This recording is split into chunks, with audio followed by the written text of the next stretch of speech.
trade talks between the U.S. and China must lead to an outcome that benefits American businesses and workers, U.S. President Donald Trump told his counterpart, Xi Jinping, in a call on Tuesday.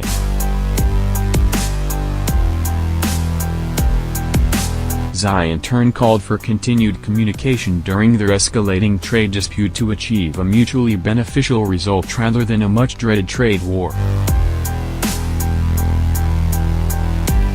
The call, which also addressed diplomatic breakthroughs regarding North Korea, came amid a flurry of bilateral diplomatic activity aimed at averting disruption to the world's largest trade relationship, as well as signs that trade flows might have already been curtailed.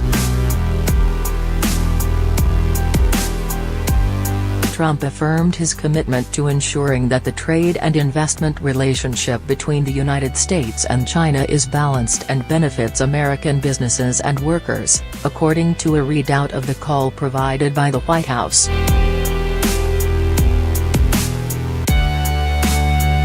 Xi, meanwhile, said that the teams of both sides can maintain communication and strive to find a solution to the problems that exist, so as to achieve mutually beneficial and win-win results, according to a report in Chinese state media. U.S. Treasury Secretary Steven Mnuchin last week led a delegation of 7 top economic advisers, including Commerce Secretary Wilbur Ross and White House Trade Advisor Peter Navarro, to Beijing for a 2-day visit with a team of Chinese counterparts led by Vice Premier Liu He. The two sides laid out their demands at the meeting, but no agreement or consensus was reached. Talks will resume next week when Liu visits Washington.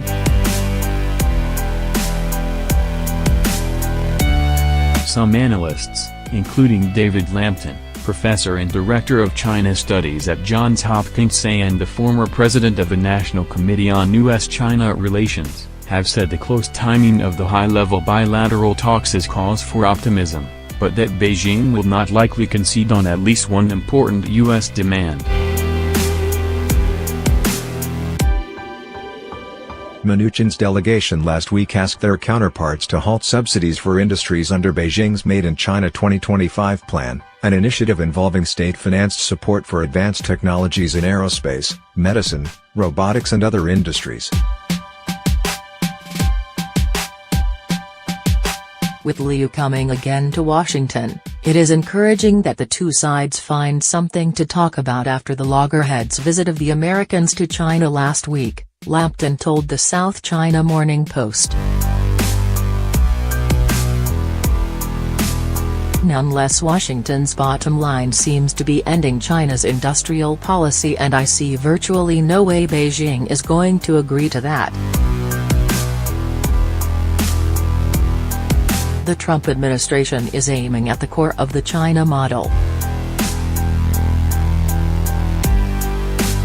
Mnuchin's team also asked China to cut its U.S. trade surplus by at least $200 billion by the end of 2020 and not resort to retaliatory measures against Washington. Stakes in the negotiations are high.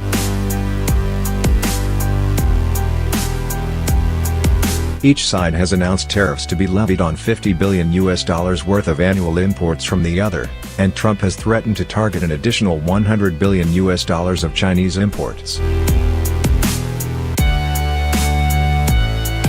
Chinese buyers have not made any major soybean purchases in about 3 weeks, which is a longer period than usual, Associated Press reported, citing Dan Boss, president of AgriSource, an agricultural research and advisory firm. At the same time, farmers in China are being encouraged to plant more soy, apparently to help make up for any shortfall from the United States, the AP report said.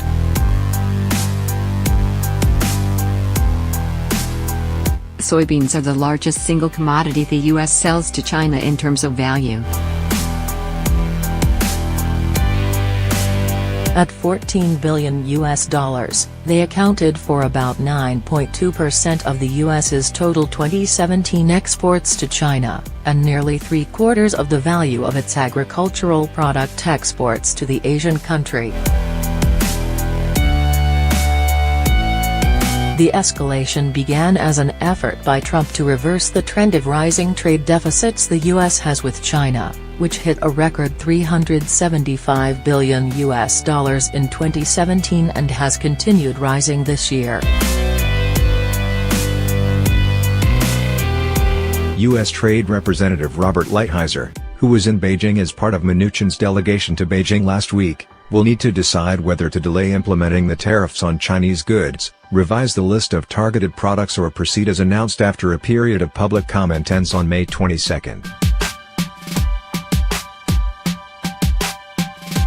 On North Korea, both sides reiterated the need to denuclearize the country.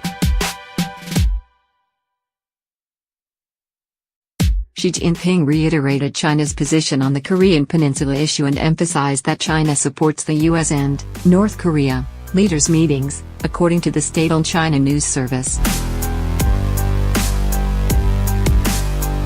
China is willing to continue to play an active role in realizing the denuclearization of the peninsula and the long-term stability of the region. Also on Tuesday, Kim Jong-un made his second surprise visit to China in just over a month, in another sign of warming relations between the two communist states just weeks ahead of Kim's planned meeting with Trump. The two leaders discussed issues of mutual interest, including recent developments on the Korean Peninsula and President Xi's meeting today with North Korean leader Kim Jong-un, according to the White House announcement. President Trump and President Xi agreed on the importance of continued implementation of sanctions on North Korea until it permanently dismantles its nuclear and missile programs.